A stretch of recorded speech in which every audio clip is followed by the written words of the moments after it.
Welcome back to Living the Sky Life. I'm so excited to have my new friend, Adrian Wood from Tales of an Educated Debutante on today as my guest. So welcome, Adrian. Yeah, thanks for having me. Absolutely. I adore you so much. And it was, it's one of those things like I felt like I knew you already. I'm sure a lot of people feel that way with people they see online all the time. But actually getting to meet you in Minnesota several weeks ago at the women's retreat or the mom's retreat, it was so awesome. You're exactly what I would have expected. You are the same Oh, person that you are online as you are in person. You're very funny and very honest and open about everything. So it was great meeting you. here's what I did. You were in my top three favorite people that I got to meet that weekend. So Oh, thanks. that is that is not a lie. It was really fun, and oh, what a just a great experience that was. It was. It was really nice to hear so many stories and talk to so many moms. And it was cool too, because all of the parents, I asked Kate ahead of time, like, what were the age groups of the children of the parents that were going to be there? And it was such a mixed bag. I kind of thought it would be like 7 and under, maybe a lot of little kids parents, Right, but there was quite a few with adults that were trickled in, and I really appreciated talking to them because that's kind of the stage I'm in. So right, right. mhm. Yeah. It's Um, nice to have access to people that are, maybe not walking the same journey, but at least know what hemisphere you're talking about. yeah, for sure. Well, so I guess let's just start with I doubt there's a lot of people who don't know who you are, but just in case, can you share a little bit about your family and the toddler years that you had with your older kids versus Amos? I'm always curious when people have Skylar's my firstborn, so something was off from the very beginning of my parenting journey with him. But to have other kids and then Amos's, toddler years and developmental years, and if you knew kind of early on that he was just different in his development than your other children. Yeah, yeah. So how long do we have for this conversation? No, I'm just kidding. Um, I know. so I always say before Amos, I was like this perfect parent. I mean, I was really patting myself on the back. I had three typical kids in 3 years. And, they slept in their own beds, and they didn't dump out toys, and they didn't run away, and they all spoke in sentences by the time they were 18 months.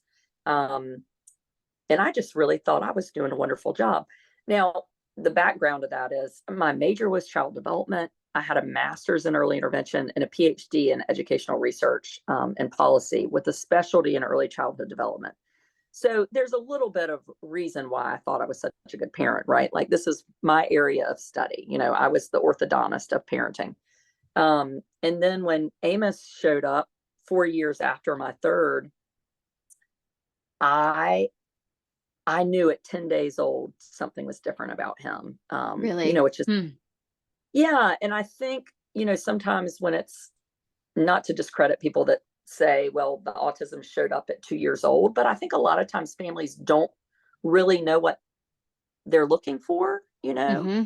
And I had that educational background, and I had had three chances prior. And so with him, he didn't smile at me or look for my eyes. And Hmm. I remember saying, he's not smiling. Well, of course, it's like, well, they don't have to smile till they're 6 weeks and on and on and on.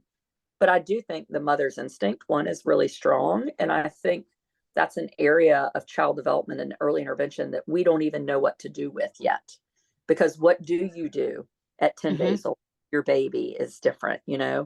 Um, and so I knew from then, but it wasn't until he was about 10 months old that I finally insisted with my pediatrician that I wanted a referral for early intervention. Now, my first three children, particularly my oldest one, they were all slow gross motor development. I was slow in gross motor development. Development has a lot to do with genetics and your Hmm. your parents. So I walked at 18 months.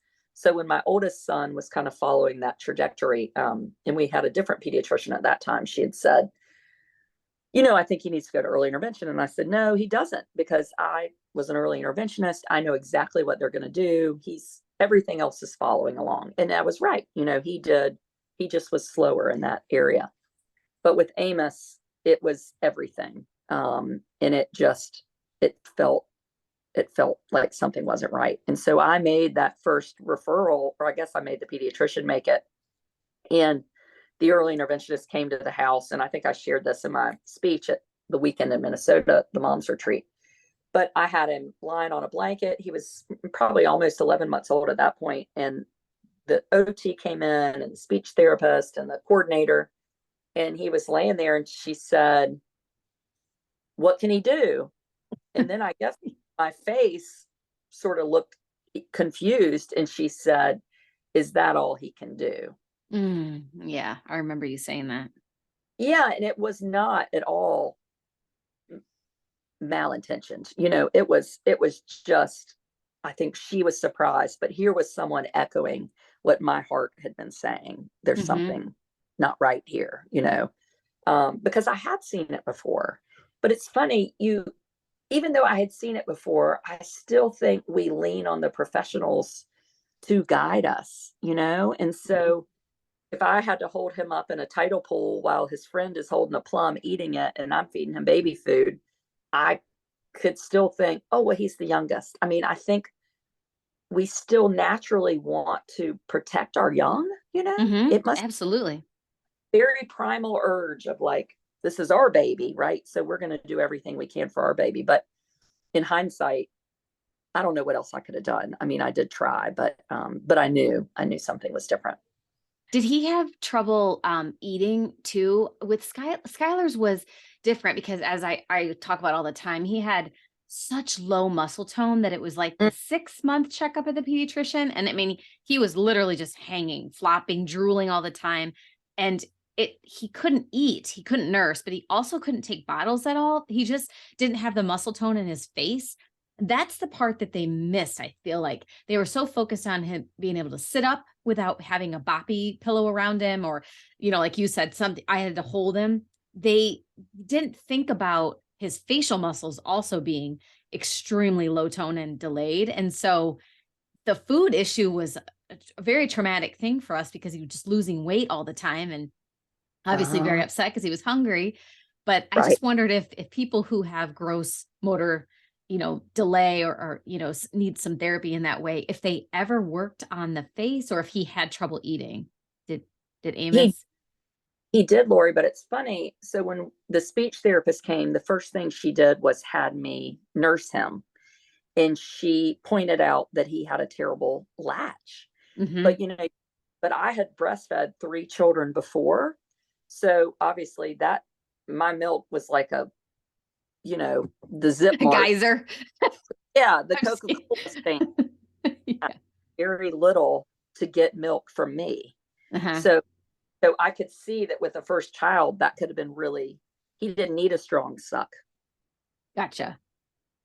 But we really thought, and I'm not convinced that there might not be a palate issue, and that he had a posterior tongue release done.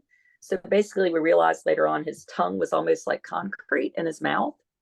So when we started food at 10 months and you'd give him a Cheerio, he might have 1 or 2 and then he would vomit.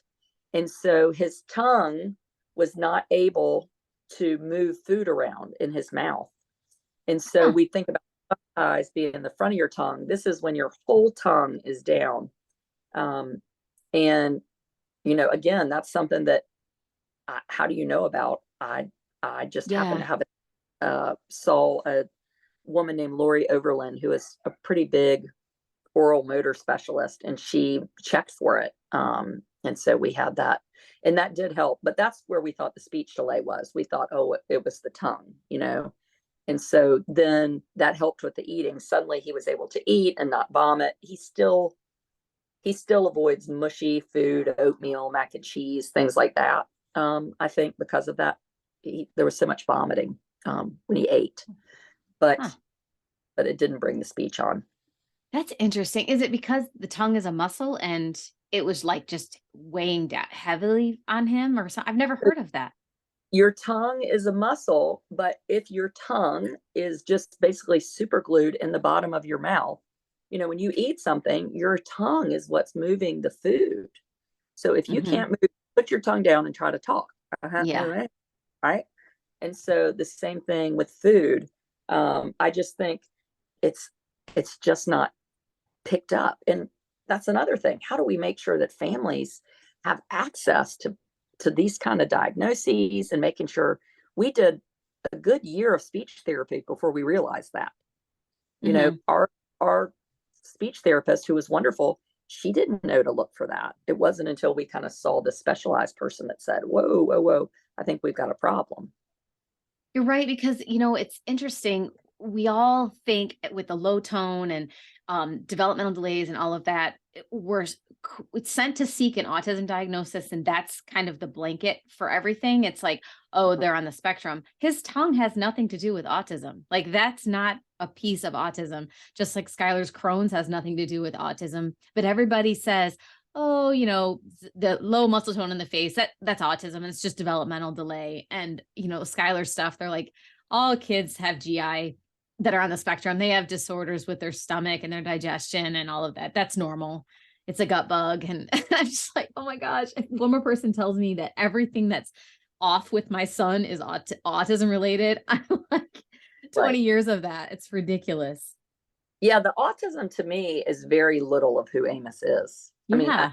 autism is probably my very favorite part of him. I mean, it makes him funny and He's interesting. quirky.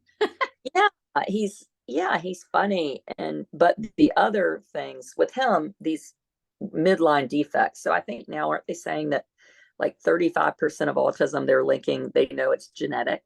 And so Amos does have a pretty rare genetic disorder that, because I was like, there's just no way all these, his eyes turned out, he had hypospadias, wide space nipples. Tyler had hypospadias. So that's a midline defect. That's Sacral interesting. bone, those are all these midline defects. And so I knew, I was like, there has to be something behind this. And so Yeah. genetic. I've never heard the midline comment before. Now, did Amos need any surgical intervention or anything with his hypospadias or no? Yes, so he had surgery when he was about 1 with hypospadias. But so if anybody doesn't know, hypospadias is when your penis basically just doesn't curve all the way around. So your urine, his urine didn't come out of the end of his penis. It kind of came out of the middle. And And also, can't your urethra be crooked? Like, he wouldn't pee straight, even if it did come out where it was supposed to, uh, right? Isn't it? but I don't, do you do surgery for that? I don't know. I don't think so. Skylar didn't need it. His was mild. But Oh, he was born. One of the other effects of that is that he was born semi circumcised. So we didn't have to make that decision because I think huh. that's one of the things they said from it is that I'm like, okay. Well, Amos had it, but he has a leak, which is not terribly uncommon. And so we went back about a year ago, and he said, "Let's wait." But when he goes that stream, there is a kind of a steady drop. Aw. I know. So, but I dread doing that surgery again. So anyway, we're just kind of Yeah. waiting. Wow. I mean, these are the things that really never come up when we have autism conversations or whatever. It's mind blowing to me do they consider that like a genetic component too? Skylar also had, at birth, they noticed he had hypospadias, he had a horseshoe kidney. So Hmm. his kidneys are connected. And I'm like, okay. And I just keep saying okay to them, like, oh, okay, so Right. what does that mean? They're like, nothing really. I mean, it's just something to monitor or whatever. And you don't have to do surgery for his hypospadias. And, his kidneys should function properly. They're just connected. And I'm just like, okay, how does all this happen?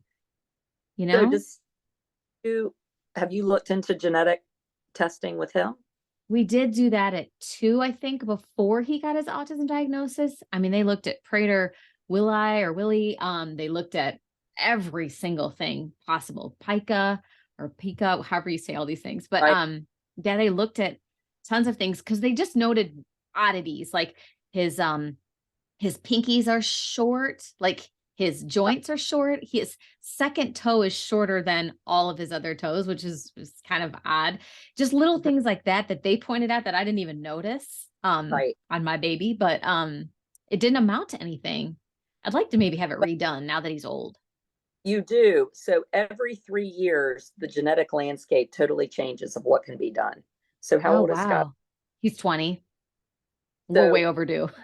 it's changed 10 times. So Amos had it. So you probably had a microarray. That's kind of the basic. And then after that, you do whole exome sequencing. And then there's whole genome sequencing.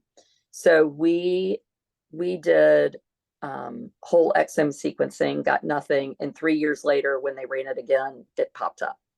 So it's pretty big, and the whole exome sequencing, basically, microarray is like looking to see if your book is in place, right? You have a book, and you're like, oh, I'm trying to find a book. How's my book look? It's good. So then you get into whole exome sequencing, and you're looking to make sure your chapters are right. Well, whole genome sequencing is you're looking to see if the bottom of the G on your letter in the chapter is right. So it's just a digging and digging and digging. And we got ours paid for through a grant, like I guess a research grant at Duke Genetics. So those are very common. But then I think our insurance paid for the whole exome sequencing Huh. initially. But I would say, like, they tested my other children, myself, my husband, my mom's brothers.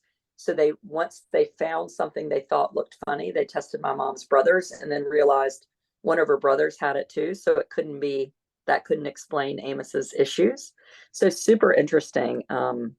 And I think the medical diagnosis, Lori, is helpful in my mind for services and just to know for your family, so that I could talk to my other children about, like, this is something that might run in our just not Yeah, to form judgment, but I just like information. I like to I know know. things. Yeah. Um, Me. So what is his other diagnoses? Does he have another official so, diagnosis? it's called MSL2 and they're doing another round of testing. There's about 9 kids with it in the world that basically this researcher out of Canada figured out that I've seen these 9 variations and these children are very similar. So it's kind of a brand new. There's a child in Russia that's about 9 years old, well, 11 now. And then there's another child in Portland, Oregon, who is about 4. So those are the only 2 that I know. And I've actually, the mom in Portland and I have messaged back and forth a little bit. Just to me, like, if I could say to her, check for the posterior tongue tie, just some things that were hard for us to learn. I'd like for Mm-hmm. somebody else to struggle.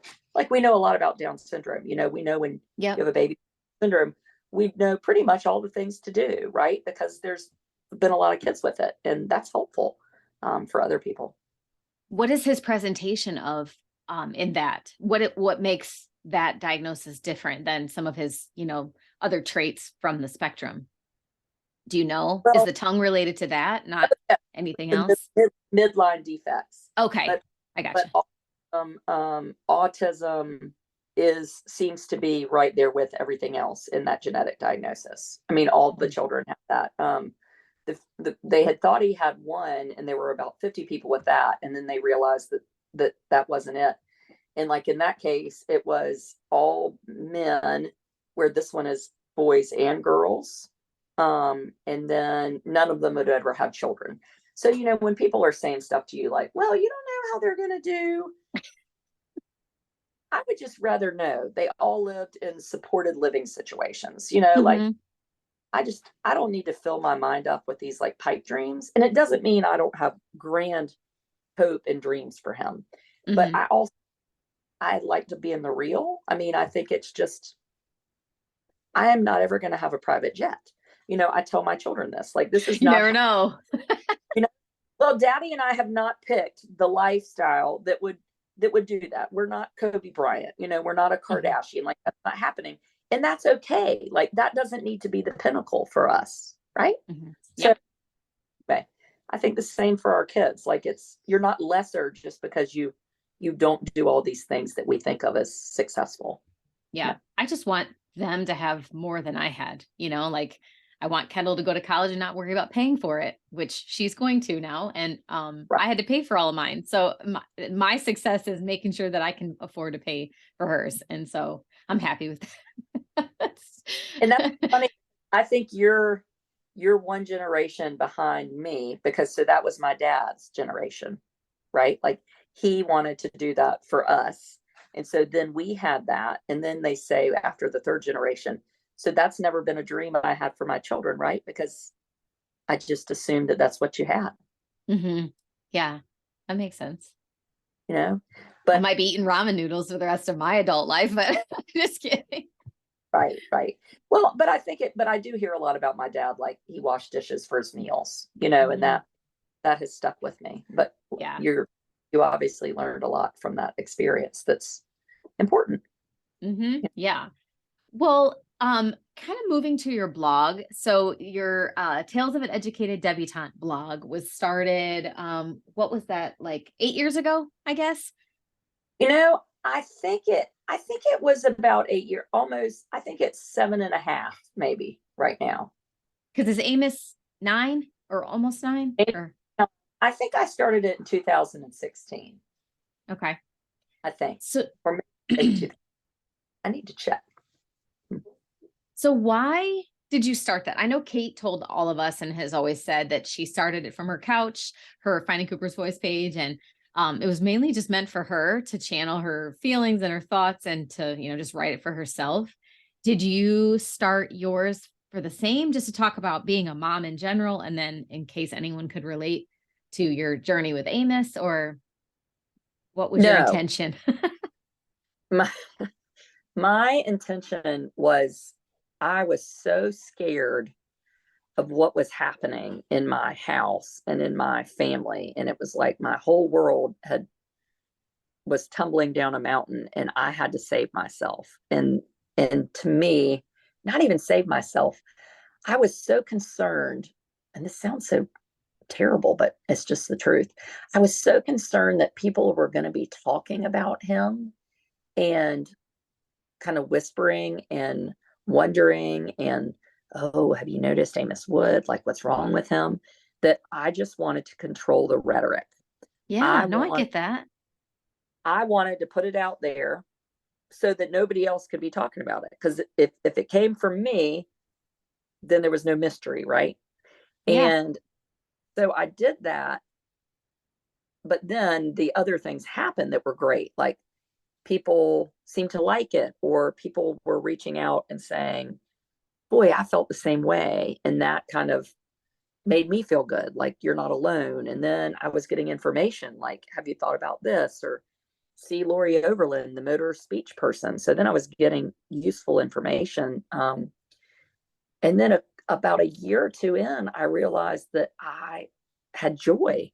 And I really hadn't had joy. I'd been happy, but it had brought me so much joy. And that had not been my intention. And it was really that exact thing. I weigh 160 pounds. I, feed my kids Fruit Loops for dinner.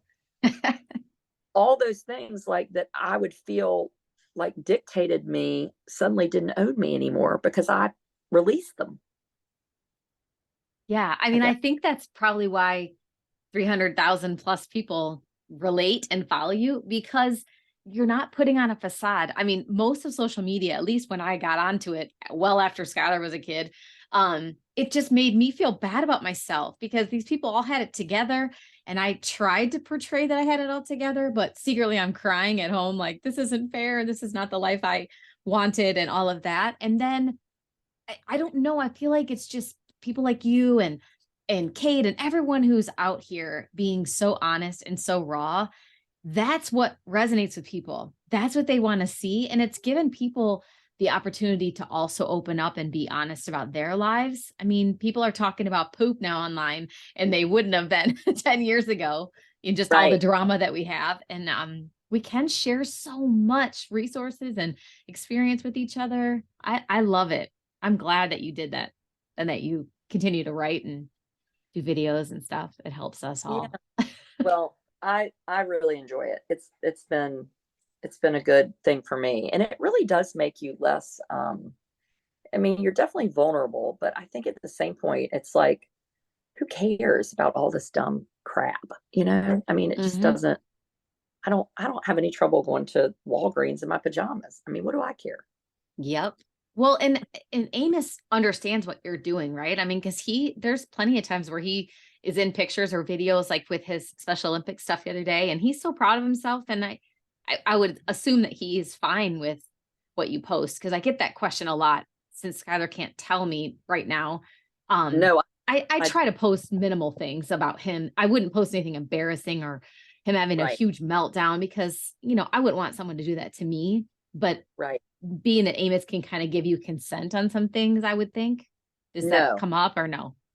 no, no. I don't think he could. I mean, you can ask him what he likes, but if you said like, do you want to go to school or stay home? He would choose home. I mean, so no, he's never.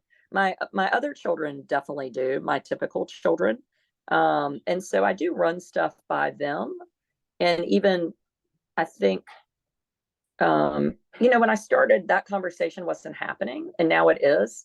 I think Hmm. there's some things I shared about them when they were little that I probably wouldn't share now, you know, but so we live and learn. I don't think anything that I share about him, um,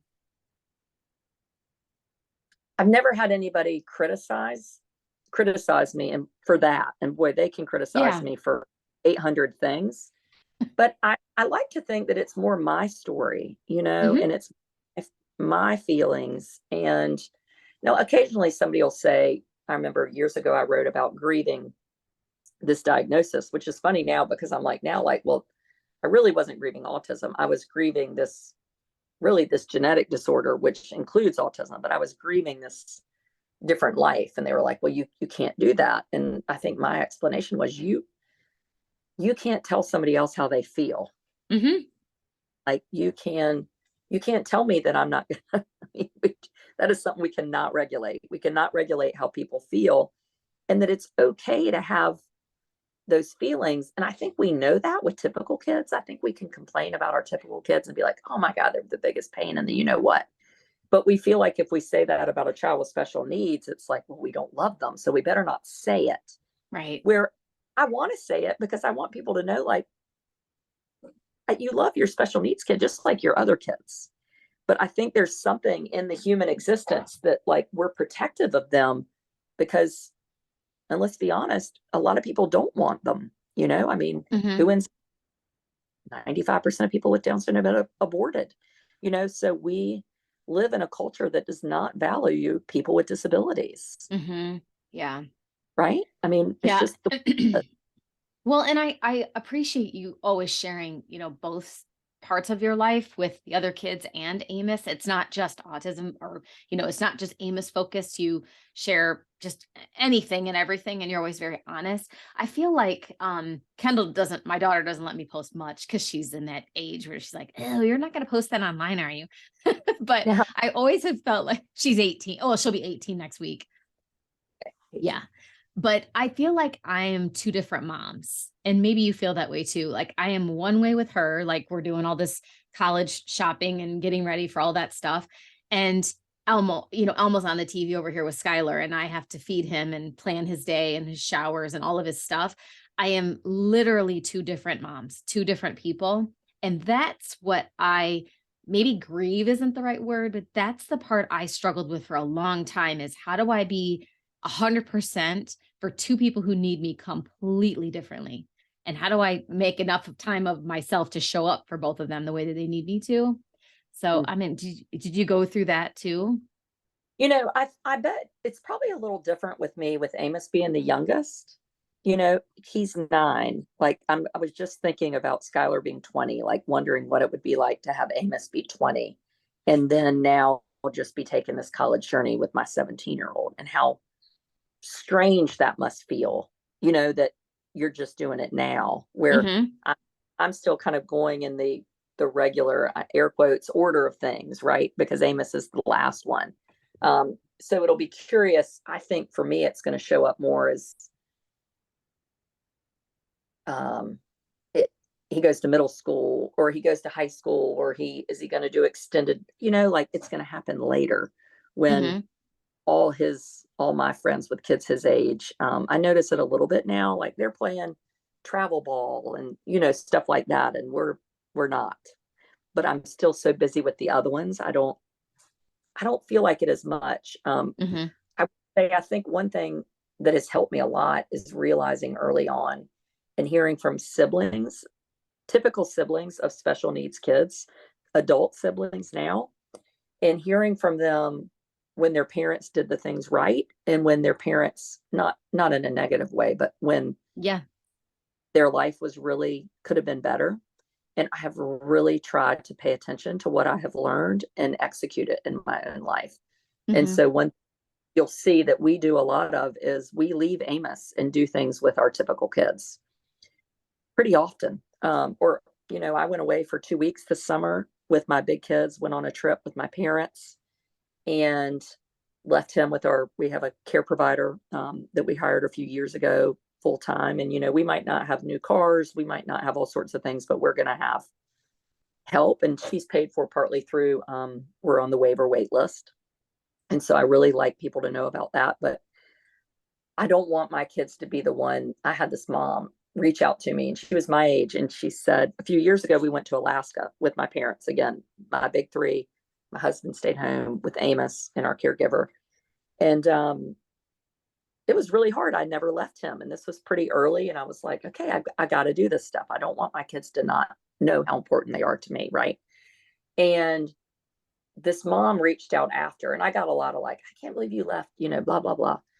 And this mom reached out and she said, you're never going to believe what I did with my mom on Friday night. We live in Charlotte, which is about 7 hours from me. And my brother is 55, and my mother had never spent the night away from him. And on Friday night, we went on a girls' trip. And she said, if the debutante can go, so can I. Oh. So, and here was this adult child my age who was saying, thank you for letting me have a night with my mom. And I think we really, my friend Carrie always talks about the importance of marriage, and I think that's great too. But I think we've got these other kids in our house for such a short amount of time, and we Hmm. want them to know that they're loved and admired and respected. And if we have to leave, then we have to leave. I mean, if things are bad for a couple days, they're going to be fine, Yeah. you know? So It's I'm nice if it's nice if you have help, the caregiver part. I was just thinking about this morning, actually. Kendall and I made her board with her pictures for her open house last night. We were making that. And I'm like, like, we definitely, my husband and I want to take her to move her in and get her, situated with college without Skylar because it's a distraction and he'll need his pull-ups changed and, he'll be bored and all of that stuff. But we don't have anybody. So I'm having to start think now, but between right now, before August comes, like who can I beg from his school, his autism center to maybe come over and watch him for the few days or for the few hours that we have to take her to school. Like, I don't know what I'm going to do. And I'm trying so hard to separate those moments. I don't want him to, essentially ruin that experience that she needs with her parents. And I want to be there for her and not be distracted by Skylar because I'm going to be a mess emotionally anyways, leaving her there. But right. it's just, that's the stuff too. Like we have such good intentions to do things with our other children, but it's finding somebody to step in and watch them and know that they're going to know what they're doing. That's so hard for us. Well, you might need to let go of the part of know what they're doing. Yeah, that's true. I mean, being totally serious. Like Yeah. tonight, we go to this music festival, and our caregiver is off tonight, and I've got a teenager coming over, and I'm like, you know what? It's going to be fine. Yeah. So, did you ever have somebody for him like 10 years ago? We've never had respite his entire life. And we But, don't have any family that lives here. So I am his paid respite provider at and this moment. have you put an ad out or done anything like Yeah. that? What happens to us is we get we've been through several agencies. They come over once, or they come over to meet him. And then we talk about the time that we really only need weekends, like just a few hours on the weekend. And we really wanted someone to get to know him. They either can't work weekends all of a sudden, or they come and they visit one, or they spend a couple hours with him once, and then they never are with him again. I don't know if it's because he's not toilet trained and they don't want to mess with that. They know that going into it. I mean, we don't hide it. It's just Right. we can't find anybody reliable. And then if we do find somebody that's good with him, they want like, 10 to 15 hours a week to make it worthwhile to them. We just don't need someone because he's at school 8 to 4 every day, Monday through Friday. So we just don't really have, But it the might, need. yeah. Well, I think though, at some point you might have to say, well, if somebody wants 10 hours a week, We'll just I'm pull gonna him work from school. the 10 hours a week, because Yeah. your is getting someone used to him. So even if you don't need it, like when we hired our person, I remember I was like, this is going to be really expensive. I don't need it. But I was like, well, then I'm going to go work so I can pay for her to be there, because we need her. Hmm. Yeah, that's a good point. You know, if you can find somebody for 15 hours a week and you don't need 15 hours a week, it doesn't matter. You go Yeah. you work somewhere else Yeah. just so you're used to it. I mean, it's the process. And And I I'd have love some, to find a guy too, like yeah, someone his age. So he feels like they're pals, like he doesn't have any friends.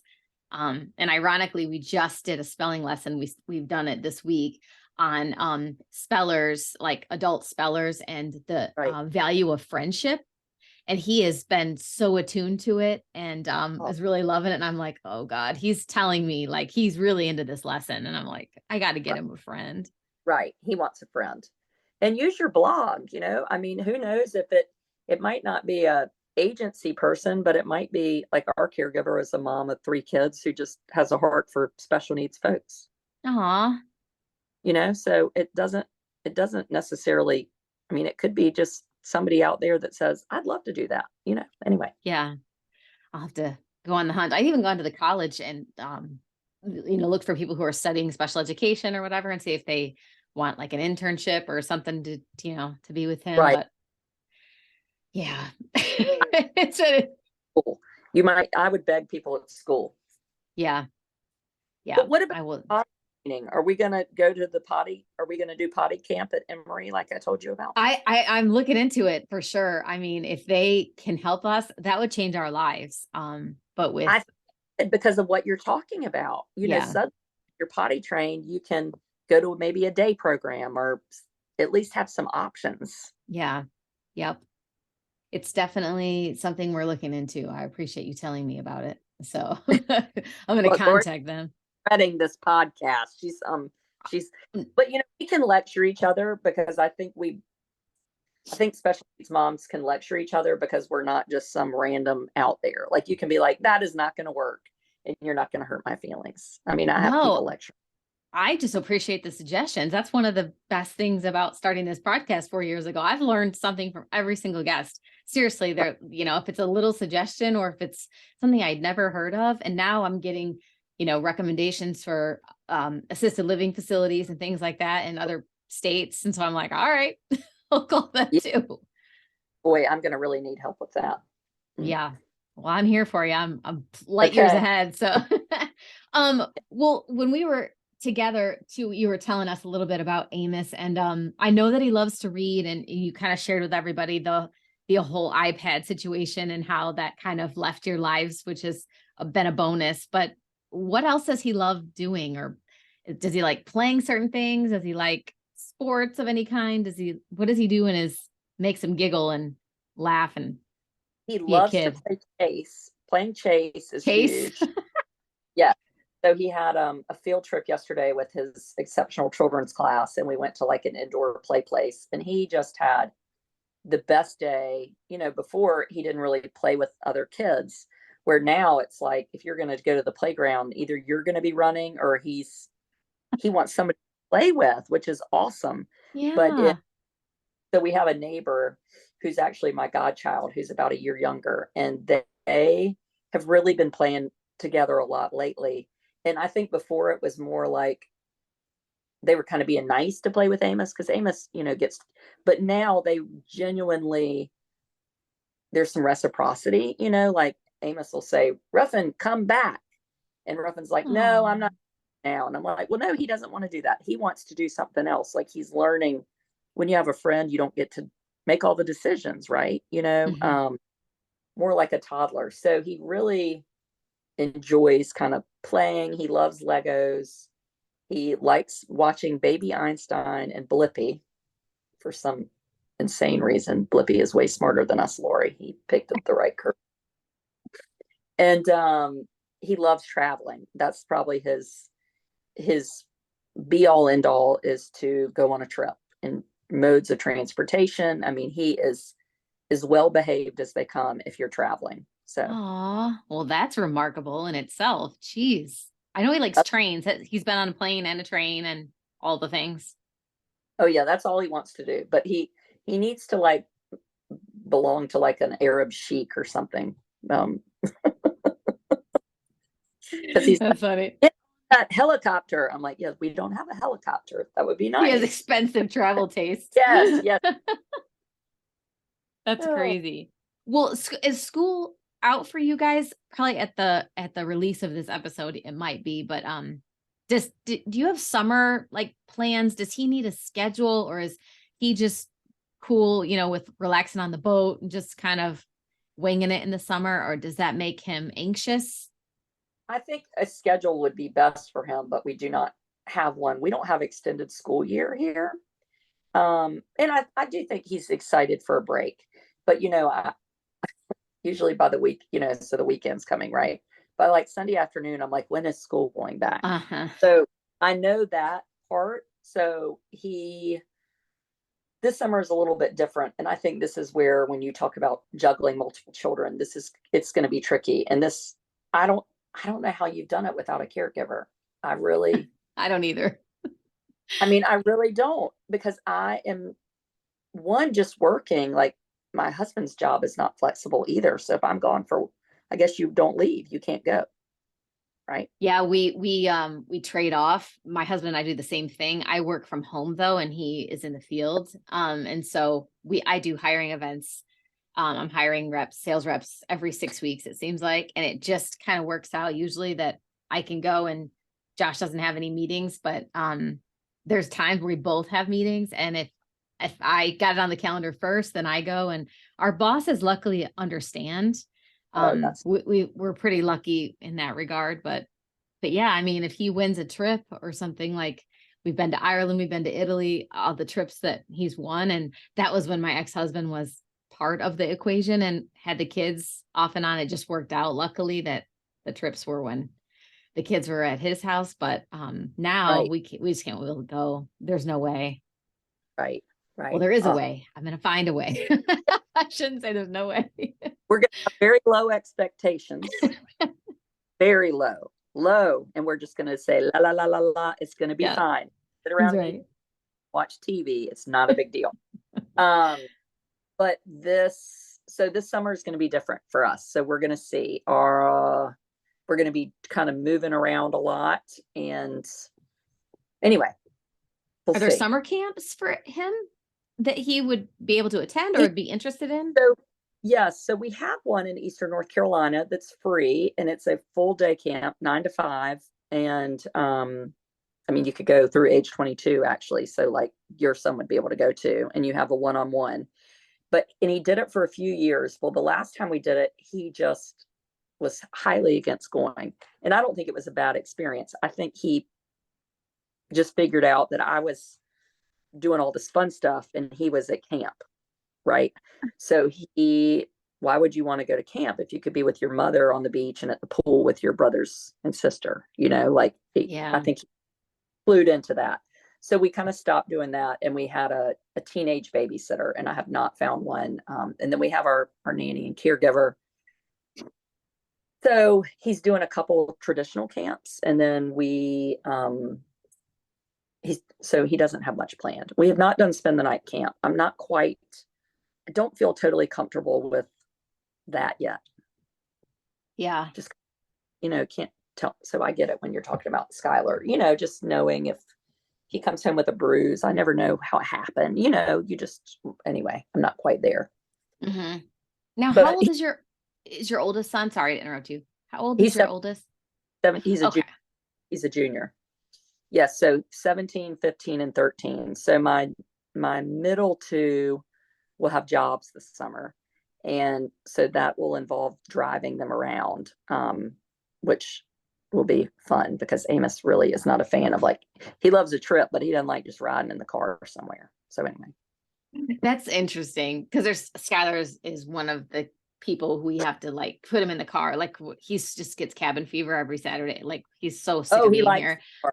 Oh, Oh, we drive around and there's so many parents that I've met and talked to that their kids do the same thing. Almost like when they were babies, like driving around to get them to sleep. Skylar just likes listening to the music. He likes 80s, 90s hip hop, and we just crank that and just drive to nowhere for an so you hour. need to get like an Uber driver to be your caregiver for Skylar. Yeah, that would be great. I mean, seriously, you could like Yeah. get anybody that's like, oh, I have three teenagers. All I do is drive. He can ride with me. I mean, no skin Yeah, off. I mean, that's seriously, if funny. that's what he likes to do, then so be it. Ride around. Yeah. I need to put all of these things that he likes together and like you said, come up with a plan. Uh, Oh you know, gosh. I just asked about their ages. I just wondered if he does well with like one of his siblings, kind of keeping an eye on him if you and your husband go out or something, if they're around. so my oldest will babysit, and my not the second one is not a. I mean, they will all do it if they're forced to, but the oldest and the youngest are probably particularly better with him. But now I also try not to. I don't. This is not Amos is not theirs. Like I don't have Yep. this thing of babysit. So I asked my daughter tonight. Would you be interested in babysitting? And she was like, "No, I have plans." Well, I know darn well she doesn't have plans. She just doesn't want to babysit. And I, Do you pay him? Yeah, you yes, do pay him. yeah. I Kendall's figured never been. I'm giving them money anyway. I might as well like get some credit for it. That's funny. Well, I think if Skylar didn't have the toileting issue, extra added issue, I think Kendall maybe would have watched him. Now the only time she'll do it is if she doesn't have to work. But if he's in bed already, he goes to bed by choice about 6:30, and he is out. Oh, that's I know. And he was never a sleeper. He was kind of like Amos when he was little for a long, long, long time. I don't know if it's his medications or what kind of helps, give him the sleepy time, and school wears him out. So she says, you guys can go to dinner, but I'll text you if he wakes up or anything happens, because I'm not changing him, and I don't want her to. I mean, right, gross. right, He's an old right, man. Like that's not cool. right, But right. so yeah, she'll just listen to see if he needs us or anything. But Well, um I think you could get. Was it you and I talking at the thing that I think it was you telling me that you had a friend whose son wasn't potty trained, and then he like started in a residential program, and she was like, yes. "Ew, tell that story." I thought it was so Yeah, it good. was actually one of the guests I had on the podcast. Her name's Michelle O'Reilly, I believe is her last name. They're in Florida. And I'll have to look up that episode and tag it in here. But yeah, he was 18. It was an emergency placement actually, because his behaviors were quite violent to them. And they placed him, and it's like 5 minutes from her house. It worked out great. And then she called him up about a couple months in to see if they needed supplies of pull-ups and wipes and things, and they said no, we don't need any of that. And she was kind of shocked, and she tells the story on the podcast, and she said they toilet trained him, and he was using his AAC device to communicate that he needed that. And I'm like, oh my gosh, really? I mean, that's like a pro for assisted living. Right, If you get a good place, they probably just didn't want to mess with it. She's like, yeah, we don't need to deal with that here. He's capable.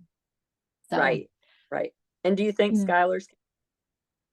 I think so. He, in the last few years, has really shown irritation. Like he'll come grab my hand and walk me to the bathroom, even after he pees like once. Whereas before, he would fill that pull up, and then we'd kind of tap his bottom. That's how we always check him. And we're like, oh, buddy, you're full.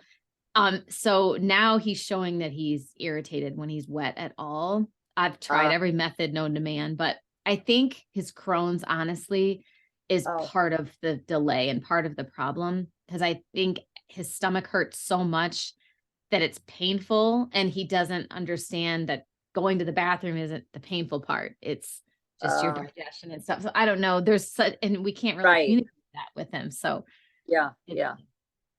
it's a Huh. little bit of a disconnect still, but we'll get there. I'm confident we'll get there one day. Yeah. Well, and it's funny. I remember when Amos was little thinking, like, one, I don't know if he's going to walk. And then two, Yeah. is he going to potty train? And potty training, not a week goes by that I don't like marvel at the fact that he goes to the bathroom. I mean, just Yeah. because it really is it's a game changer, you know?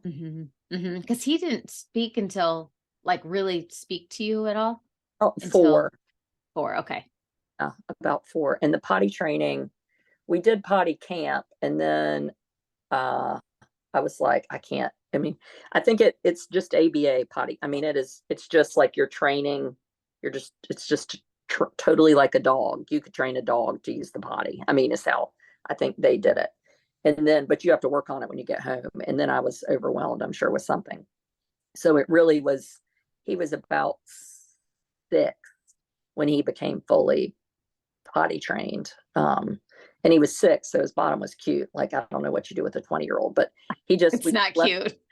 yeah, he was naked in the house. And if he was naked, then, and you could catch him, it was like he would remember to go to the potty, but if he had on underpants or a pull up, he would just go in his pants. Anyway, Yeah.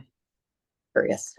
Yeah, it's a Curious. whole nother level when you have to shave his face and you have to Josh manscapes him a Oh, little because I mean, it's just oh, I just want to give him oh, some dignity back, So yes. Yeah, that's big. That's, Mhm. but I appreciate you talking about it because I just think people probably feel so alone, Yeah. you Yeah. know? It's I mean, not everybody can be toilet trained and it's the reality of it. So people shouldn't be ashamed. And I'm not saying anything negative about him by talking about that. I just want people to understand that that's Right. another element of like when we go out, Josh always takes him to the men's room. And if Josh isn't with us, I have to kind of tell people ahead of time at a restaurant or whatever, like, if anyone says anything, I need him to go with me in the men's or the women's bathroom. And he's Mhm. 20. And so we get looks sometimes, but I feel like the minute they see me kind of guiding him to the bathroom, it only takes a second. And then you realize, oh, he, probably has some special needs or something. Because he doesn't, as everyone says, he doesn't look autistic. I mean, he doesn't Right, look like there's anything wrong with him, but you can tell right. that he's not a typical 20-year-old. So, Well, I take Amos, to the women's bathroom with me. mhm. And like, I don't, he can go in on his own now if I'm out the door, but I don't feel comfortable with him going in the men's room alone, No, no, no. you I'd know? fight So it's, anybody who gave me grief about that. yeah, but he's still little, and I'm aware that he's not always going to be little, you know? hmm I Yeah, don't want people to think, oh, we're going to let people that are cute have these exceptions. Like it's not about being cute or being little, like it's what you right. need, hmm Yeah. for, and maybe forever. And hmm that's okay. I think that's some of the letting them be themselves, a little bit too. Like if we don't let them be themselves out in public or we don't take them in public, how can we expect the world to be nice if they don't know, like hmm it's kind of feels like we have to let everybody have some exposure or they'll never learn. Yep. I agree. Yep. So, Hmm. well, one other thing I wanted to touch on really briefly with you. I know it's also not a brief conversation, but um, you recently posted something about medication with Amos, and Kate and I have talked about this too, of just when you get to that place that either you let yourself off the hook with going the medication route, because I know a lot of parents have told me like, I don't want to do that. We'll just go like natural remedies. We'll just figure out. But then the minute they say that they caved, which I don't see it that way at all, and their Right, child is on an anxiety med or something, your life changes a lot of times for the better. Sometimes it's hard because you got to find the right one. And we've definitely right, gone those weeks where it's like helter skelter in our house because it was the wrong medication. right. But when did you kind of come to that conclusion that you wanted to go ahead and have him evaluated for maybe ADHD, anxiety meds, and how has that process gone for you? Yeah, so what you were saying earlier, like showing somebody in a meltdown, I showed a video of him having a meltdown, which I do not regret because I was desperate for help. And I just said, does anybody have any ideas? I don't know what to do. Right. And so he would have these huge, we think of tantrum or meltdown, autism moms know, but fits, crying, kicking, hitting his head. And there wasn't even anything like, it wasn't like, oh, you can't have a starburst or we're going to turn off the TV or you have to go take a bath. Like there was no precursor at all. And I didn't know what to do. I literally, it was just like having a rabid cat in your house, and um, somebody reached out from Duke Autism Center and said, I think you need to come in and we can, help you. And not in medicine or anything, just we didn't have it's really hard to find a doctor. You get your diagnosis, but then who's your primary care? So Hmm. your pediatrician, not great. We had a developmental pediatrician. I mean, the last thing I got from him was he didn't think anything was wrong with him. Next. Yeah, months or something. And want to anyway. So I made an appointment and we went up there and I mean, I just kind of thought they're going to help with behavior. I mean, I was game for anything, and we saw Dr. Copeland, who is Amos's now pediatric psychiatrist, and they did all sorts of evaluations and we talked to people and we sat down and he said, he held out this piece of paper that he had asked me questions and he said, so Amos has anxiety. And I said, well, what is that? And he said, well, that explains, all these things he'd asked. And I said, well, I thought that was autism. He was like, no, no, what you're talking about is anxiety. And so that was really life changing for me because what I thought was autism was anxiety. Hmm. And so he said, here's what we can do for it. We can do picture sketch. We went through like behavioral stuff and he said, and we can do medication.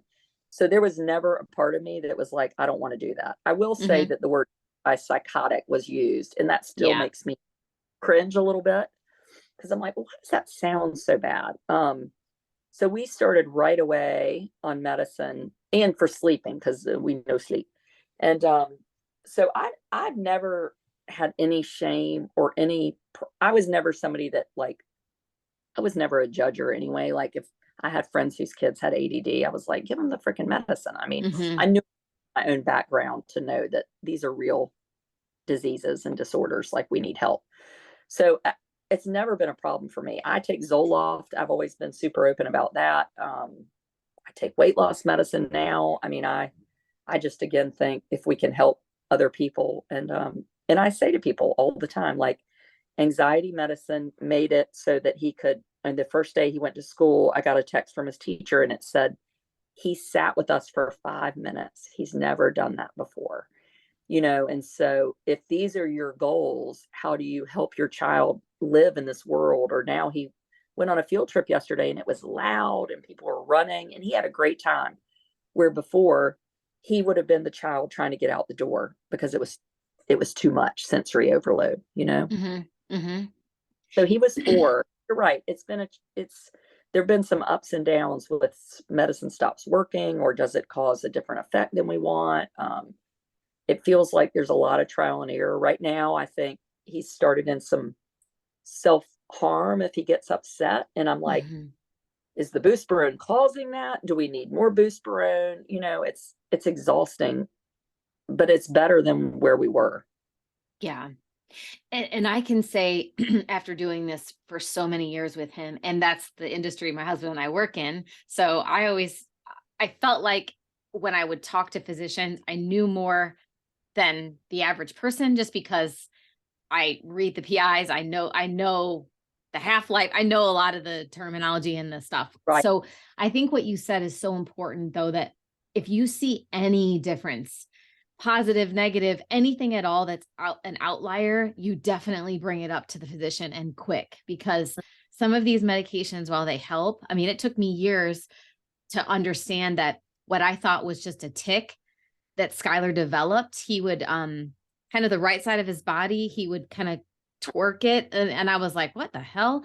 And he did this weird thing where he looked like he was always maybe trying to wet his lips. Like he would just, like no one can see me, but What you can, medicine? but like it was risperidone and it's called oh shoot.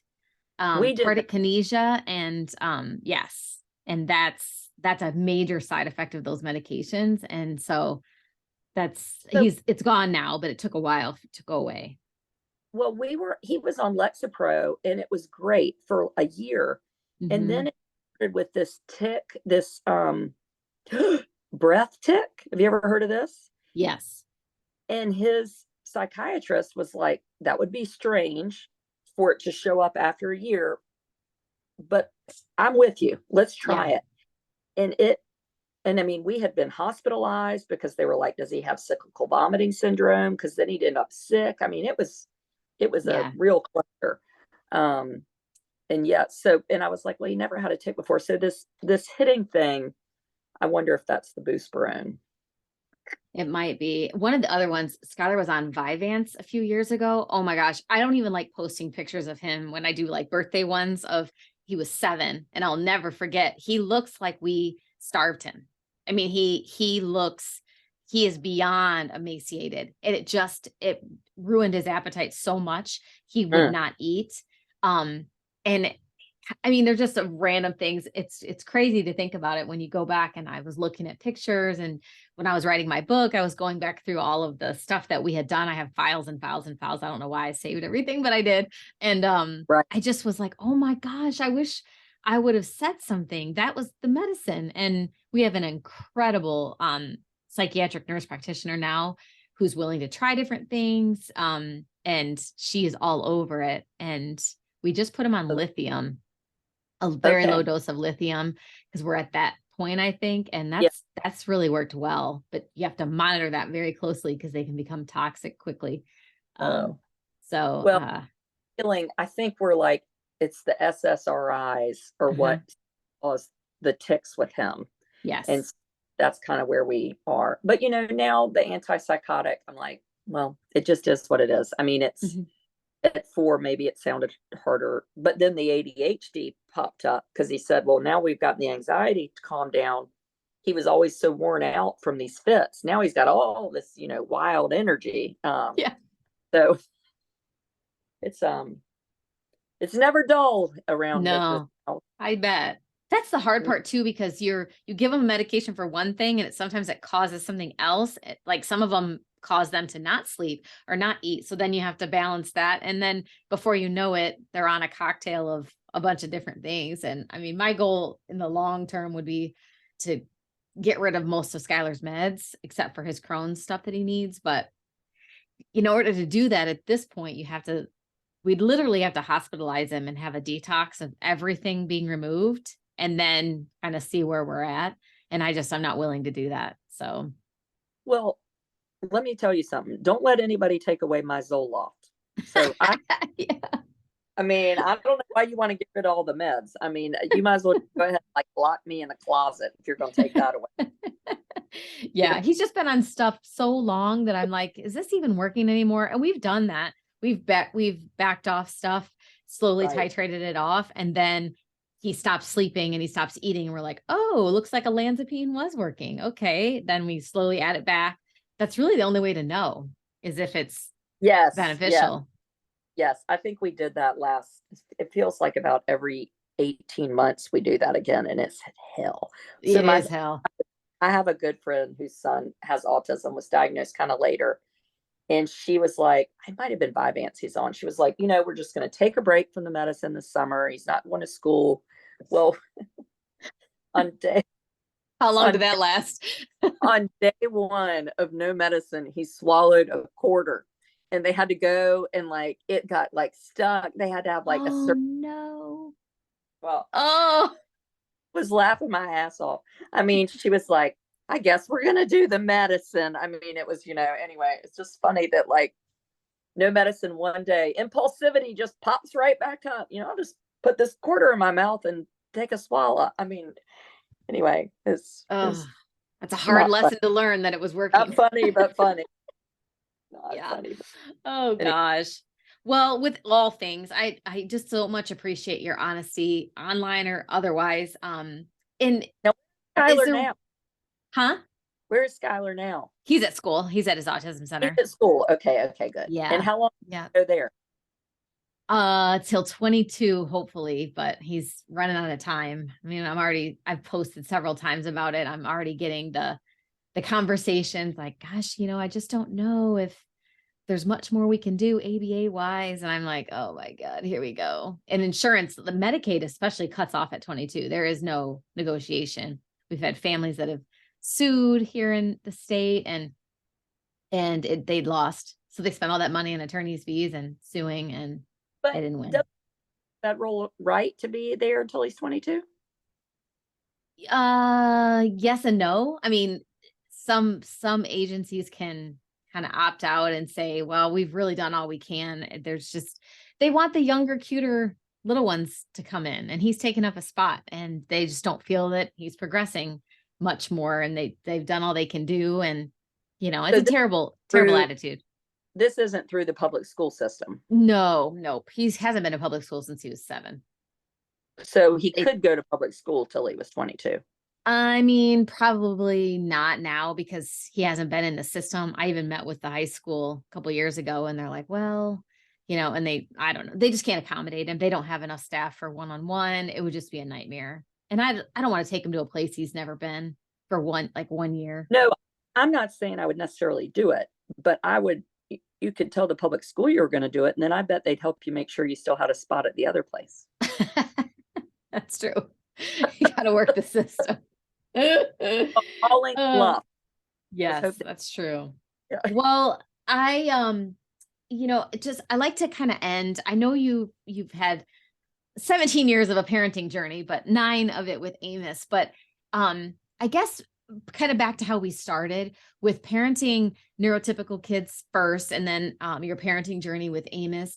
Is there anything that you would like to share with the listeners about what you've maybe learned about yourself as a person, as a parent, or what, maybe a piece of advice? I always hate to use the word advice, but like just a pearl you could give them about parenting either both neurotypical and a child on the spectrum, or just parenting a child on the spectrum in general that you've learned in the 9 years of Amos life.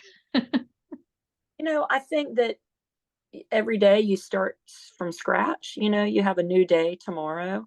And I think some days are really going to be hard and and it's okay to feel all those feelings. Don't try to shrug them off because they're going to catch you.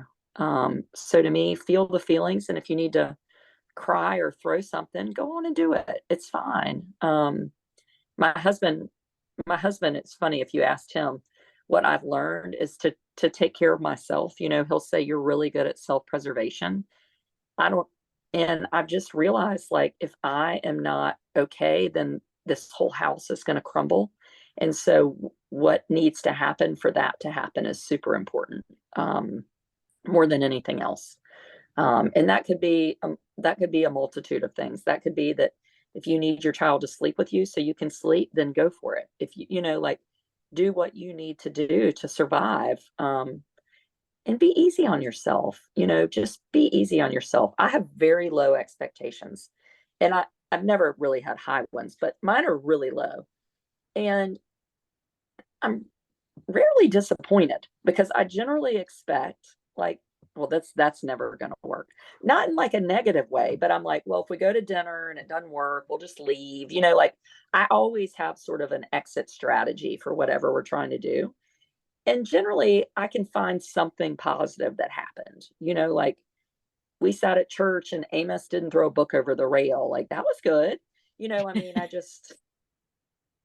think think, that's right. I think that's beautiful. right? Yeah. Like, you just sort of have to give up on what perfection and success are. And it's so freeing to do that anyway. Mm-hmm. Or just redefine them for I had your. my Yeah, for anybody though. I mean, like the potty training. I mean, yes, we want to be potty trained, but it's not the be all end all. Like, it doesn't mean that Skylar is more valuable if he's able to communicate or be potty trained. Like a person's value is in you're that person, and Mm-hmm. you're valuable. Maybe we just Yeah. meet somebody where they are, Mm-hmm. it's always hard to, like, I want him to be the best version of himself. And I think with our other typically developing kids, that's easier to navigate that process than this, because I really have no idea what the best version of himself is. Mm-hmm. Yeah. Other than what we've created in our minds, like, what we hope for and want for. That's one of my hopes with spelling. I'm nervous about what he's going to say to me someday. Like, okay, you got this Right, way wrong. I hate cheeseburgers. I don't know why you keep taking me every Saturday for a cheeseburger. I hate them. right, But anyway, right. I hope he can say to me like, Mom, don't give up. I want to use the bathroom. I'm scared and I don't know how. So, I mean, there's been plenty of spellers who have said those same things to their parents. Like, I know that my skin is super chapped in the winter and it hurts me. And the lotion, I fight you every time, but just keep pursuing it. Like, don't let me fight you off. I need the lotion. I know I need it. So, just work with me and be patient. So I'm hopeful that he's going Yeah, to tell me all that I need to know soon enough. right, right, right. Yeah, I'd love to know more about that spelling thing. It's so interesting. I haven't Yeah. seen the movie yet, but I've heard it's great. Yeah. And it should hopefully be out And on YouTube soon. I would think it would help with behavior issues too, right? Yeah. It frees up a lot of frustration that they're sitting on that Yeah, they can't explain. Hmm. yeah. I Yeah. remember Amos, like, he was about 2 and we had the iPad and the speech therapist would program it, and he wasn't talking at that point, but he could hit the buttons himself, and he said, "I want to go downstairs and play trains with daddy." Oh, Couldn't even say train, but he could hit the buttons on that computer and tell you, right away what he wanted to do, which was really nice. Anyway, they're pretty really remarkable nice. people. Yes, that is the truth. Well, Well, thank you so very much for taking time to talk to me. And I enjoy talking to you. I can't say enough how glad I am that we actually met in real time and in person. And you're definitely a new friend of mine. So I'm thrilled about that.